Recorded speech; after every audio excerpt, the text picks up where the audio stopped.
In the heart of a bustling city, where the skyscrapers kissed the sky and the traffic never slept, there lived a man named Oliver. A man of simple tastes, with a heart that held a world of its own. His life, much like the city he resided in, was full of noise and haste, yet within him he carried a serene calm, a tranquility that made him stand out in the crowd. Oliver was a man of words, a renowned author. His stories were his life, his characters his best friends, his plots, his adventures, his endings, his conclusions. He breathed life into his characters, each with a unique personality, a distinct voice, and a tale that resonated with millions. Now imagine a man so engrossed in his world, his creations, that he started to lose himself in them. Each character he created, a fragment of his own personality, each story, a chapter of his life.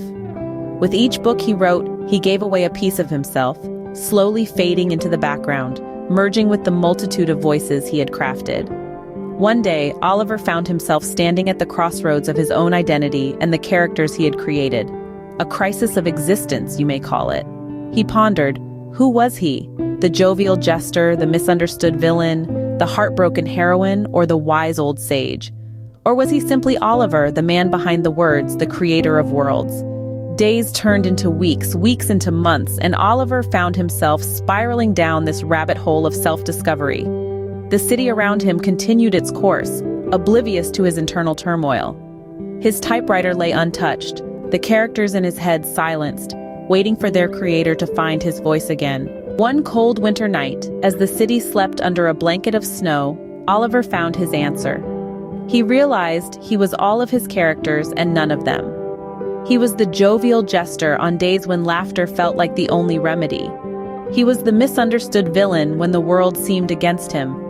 He was the heartbroken heroine when love slipped through his fingers.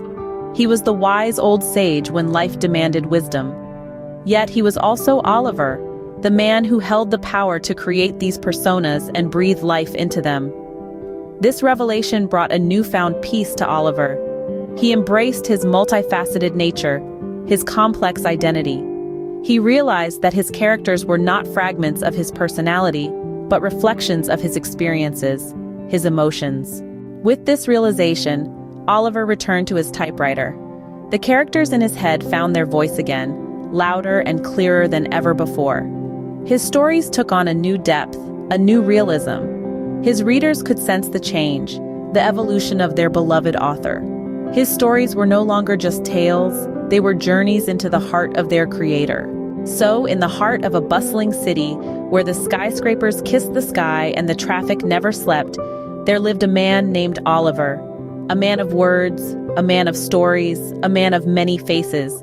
His life, much like his stories, was full of twists and turns, of highs and lows, yet within him he carried a serene calm, a tranquility that made him stand out in the crowd. In the end, Oliver found himself not by losing himself in his characters, but by embracing them, by understanding that he was not just the creator of his characters, but also a character in the grand story of life. And that, dear friends, is the tale of Oliver, the man of many faces.